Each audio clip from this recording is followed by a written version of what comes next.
All right, now, here are the pods. Oh, we're in pod 3. I don't like the way these pods were put together, but I've said that a lot.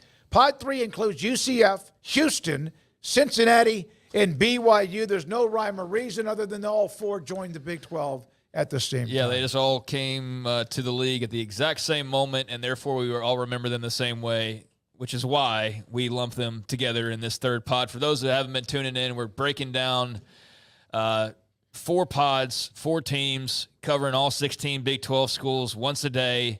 We didn't start on Monday. We will next week, though, so that it'll hit Monday, Tuesday, Wednesday, Thursday. We're all here. But it's just an easy way to have a few thoughts on every single one of the games as opposed to trying to, spend a lot of time on each one of them. And this way everybody gets talked about at least once a week as far as their matchup goes. So, yeah, it's time for the quartet that came in last year and debuted from the American and the independent scene, and let's get into it here. All right, we will do that right now.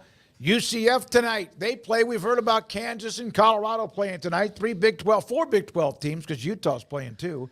But UCF at home against New Hampshire. Yeah, this should be an easy win for the Knights. They should cruise to 1-0. I'm just really excited to see that rushing attack and what that looks like. That's been the big buzz surrounding them since they went and grabbed Penny Boone and KJ Jefferson from the transfer portal, pairing him with RJ Harvey. They were very close to winning 9 games last year, guys. Mm-hmm. They had 3 games. They lost by a total of 4 points and in conference. And we know one of those was the Baylor game that they had absolutely no rhyme or reason to lose other than they just threw up all over themselves. And that's one there that you look at the end of the road and you're talking about 2 or 3 extra wins. Now, there was a game or 2 where you could say, well, that goes the other way.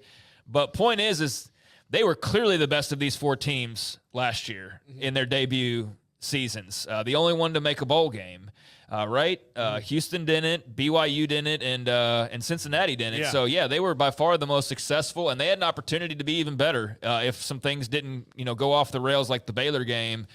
So, yeah, I think they're going to be plenty competitive. I'm not confident enough to put them in like that top tier, but, man, when you talk about like who could jump up and jump into that thing or be better than even expected, even though you expect them to be pretty good, I think UCF's a great candidate for that. I'm really interested in them, and especially that rushing attack. So, yeah, they should cruise tonight.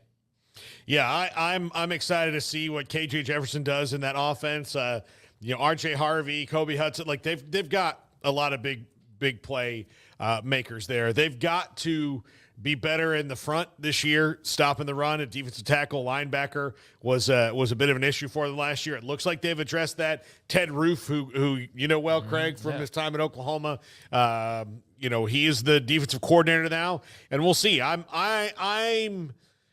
think this is a team that, if they get on a roll, given the offensive talent they have, is going to contend deep into the year for a spot in the title game. I really do.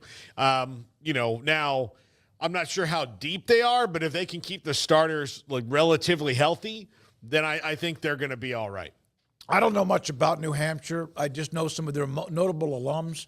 UCF, I think. I just can't wait to watch what Gus Malzahn does with KJ Jefferson, not only now, but also as they progress through the season. Respectfully to New Hampshire, here's what you need to know. They are 38.5-point underdogs. Yeah. So this is expected to be a one-sided affair. No, like 56-10 or something. Yeah. Chip Kelly, Ryan Day are New Hampshire alums. Okay, yeah. Wow. Alumni who are notable for other achievements outside of playing professional football. So that's aren't they? They're together at Ohio State. Yeah, they are. There that's probably part of what the background is that made all this possible to begin with was the seeds that were planted or the connections there. But yeah, I'm really high on UCF. Definitely should be in the postseason. And yeah, if things fall right, they could very well be making some noise in terms of who ends up in Arlington. Townsend, good basketball school at times against Cincinnati. That game's on the road. ESPN Plus. That is on Saturday at 1:30 Central Time. Cincinnati's what they feel like to me? They feel like West Virginia when West Virginia first entered the league. You know what I'm saying? By like how they were just kind of out there by themselves and sort of felt like they were alienated in a way, and they were kind of hard to peg compared to the other schools that you were really familiar with. I feel like it's going to take some time to get to sort of know Cincinnati. And granted, the timing is also one where their last year before they entered was the greatest year imaginable. Could have been better, obviously, but making the playoff, riding as high as they were. I mean, great players like Sauce Gardner. And, then there's the change when Fickle decides to go Wisconsin, and then they changed the leagues. And so last year was a lot of change, and I don't quite know what to expect this year.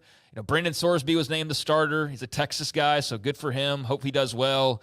But they're a really hard team to peg for me, and the only conclusion I really come to with them is I think they're finishing towards the bottom of the standings. There's just not a lot to love here, but because of that, they could very well play spoiler and be much better than me and many others are anticipating.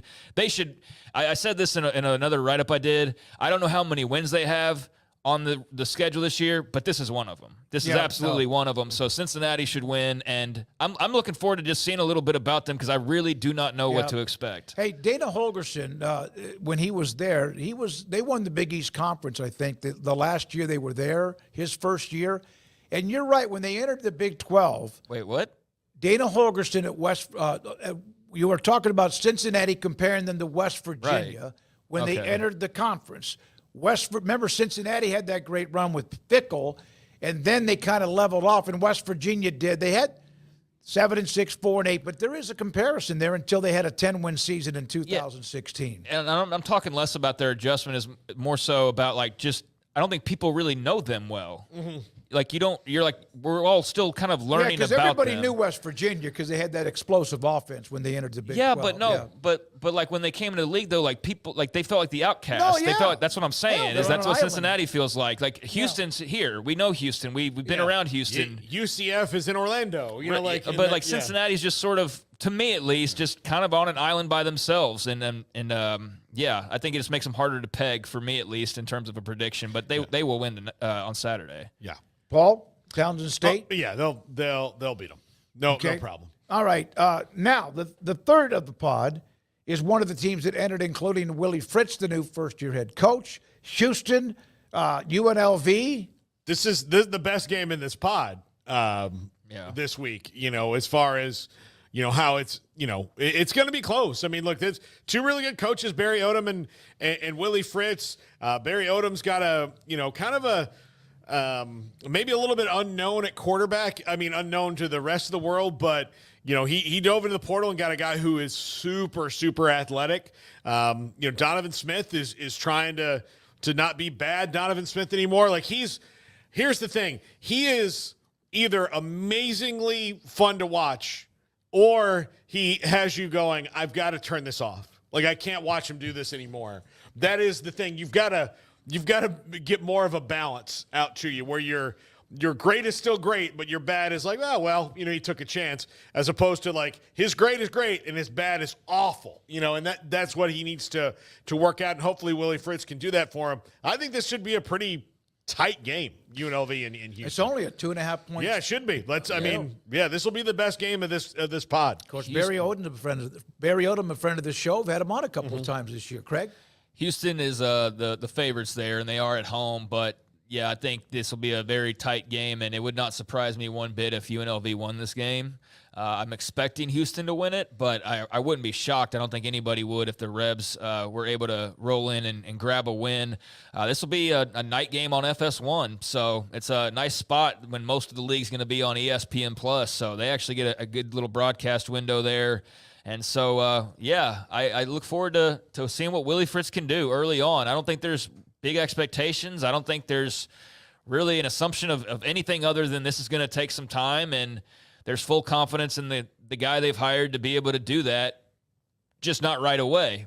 So how quickly can they kind of get revved up and start winning some games and maybe making some noise? This would be a way to start doing that right out of the gates, is beat a very respectable and good UNLV team. So this ought to be a tough one. And, yeah, it is the best game in this pod in terms of a close competition, without a doubt. So Donovan Smith, a lot of hype for him rolling in. Not crazy over-the-top hype, but there's just a lot of noise surrounding him. So he could very well be in for a big year, and there's obviously a lot to like about the skills and the size that he possesses. Matthew Sluka is the quarterback he went and got from Holy Cross. Yeah. And Barry Odom's not naming the starter. He's not saying anything, but I'm betting it's Matthew Sluka.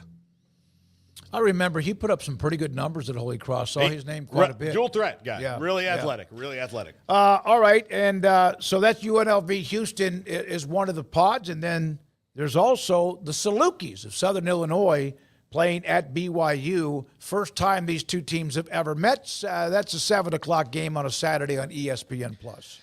Yeah, Kalani Sitake and Aaron Roderick have let it be known, and we talked about this, I guess, earlier today, maybe a little bit, that they're not going to name the starter until Saturday, whether that's Jake Retzlaff or Gary Bohannon. Either way, feel good about BYU winning this game, although it's not one of those crazy spreads like some of the others that we've been talking about that are 30-plus point spreads where it's like, yeah, it would take craziness for this to turn on its head.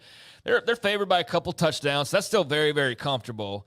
But there is no noise around BYU right now, guys. I mean, maybe it's different in Provo, but we all love Kalani Sitake, and we all have appreciated, BYU being a part of the fold just in terms of our audience and what we talk about and whatnot. But I just don't feel a lot of positive energy in terms of the expected results this year. So they tend to fall in the bottom for me in terms of the Big 12 standings.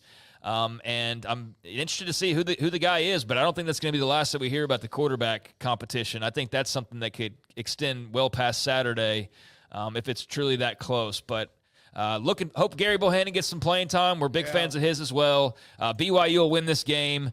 I don't know that I'd peg them for the postseason. I think that, it's one of those things where it's one of those things where they are going to be kind of riding that fine line, I think, but they should get a win this weekend. They're 14-point favorites to beat Southern Illinois, the Salukis. You guys want to know about some alums from Southern Illinois? Sure. Jim Caldwell, football coach for a long time. Sean Watson. Charlie Strong. Bill Callahan. Ruined Nebraska football. Never have been the same. So Kalen DeBoer. He's got a pretty good little list. I went and looked at famous New Hampshireites earlier because you said alums, and I thought, well, you're probably not going to find me alums, but there's famous people from New Hampshire, like astronaut Alan Shepard. No kidding. Yes. Yeah. There we go. Salukis have been a team that made it pretty deep at times in that FCS playoff, but obviously that you would think that BYU would just have too much. And I do hope Retzlaff, if he gets the starting job, fine. Great kid, too, but I would love to see Gary Bohannon not only get a chance to play, but also have a pretty good year for a team that is not expected to be all that great. Yeah. Sorry, I was directing Emery. I think we have more stuff that's coming into the room. Oh, okay. Right now, Deliveries from our friends at Rogue. All right, so there we go with that pod. Tomorrow, Paul's going to take care of the four corner schools. Well, correct? I think, do you want to riff just for a second on those teams since you and I won't be two here? of them we already talked about earlier because they're playing tonight. Yeah. So Colorado. Utah, Colorado. Okay, Yeah, so that leaves us the Arizona schools. New Mexico at Arizona, still ranked in the top 25, of course, to start the year. ESPN, too. That's a 9:30 game. Arizona should thump them. Yeah, they should. I'm just excited to see Fafita, McMillan, the whole crew come back. Brent Brennan, though, as the new head coach, like, what does that look like, if at all that much different? Arizona's plenty confident. They should be. They got a really good team, but there is that coaching change, and that does matter. It might not make much of a difference, but I do think, at least early on, it's fair to wonder, hey, is this going to be just not skipping a beat, or is it going to be a little bit different? Yeah, 31-point favorites. New Mexico played last week, so maybe they play at least a little sharper early on, but Arizona's got all the weapons you could imagine. Arizona State and Kenny Dillingham trying to figure it all out. They're 7-point picks, and this is a damn dangerous opening game against Wyoming. Well, Wyoming's going to slobber knock you. Yeah, well, we saw them beat Tech last year, and they're a team that can beat you early on in the season. And I think with Arizona State, this is the second closest spread of the games this weekend, with Houston being the only other one that's closer. So, yeah, they've got to be on their P's and Q's, and definitely don't just treat this like it's some pay game alley-oop that you're going to roll over Wyoming and then just, pop out on the other end with an easy win. That is not going to be the case here, especially when you don't anticipate the Sun Devils really being that great to begin with. Their rushing attack should be really fun. That's the highlight for them. starting with Cameron Scatabo. But yeah, that could be a very tight game, and I want to welcome you guys all into Big 12 After Dark. Yeah. Oh, that's because if right. you look at some of these times, there's a 9:30 game, two 9:30 games, both the Arizona schools on Saturday night. So you're starting with 11 a.m. West Virginia, Penn State, and going all the way to 9:30 doubleheader with the Arizona schools. I can't if you're get a enough Big 12 of it. fan. By the way, would you like some tangential Arizona State news? Yeah, because I got some news on Wyoming, too. But go ahead. Tangential Arizona State news is that Arizona State alum Brandon Ayuk has signed a 4-year, $120 million extension with the 49ers. And Hey, that little BS that got a, NFL story you know is what? over. That got a little bit. Did you see the way John Lynch responded to a question about him? I think yesterday or Wednesday. It didn't get like it got testy. All right, Wyoming. Remember, first-year head coach Jay Sawvell replaces Craig Bowl, who now lives in Waco. Yeah, and Bo's a legend. Yeah, And Craig Bowl was a hell of a coach at Wyoming, and Texas Tech remembers them, but they're really good. I always thought Craig Bowl would have been a great head coach at Nebraska, where he once was under Osborne as an assistant. He now lives in Waco for the American Football Coaches Association, executive director, and runs that particular business. All right, good stuff. I like the pod idea.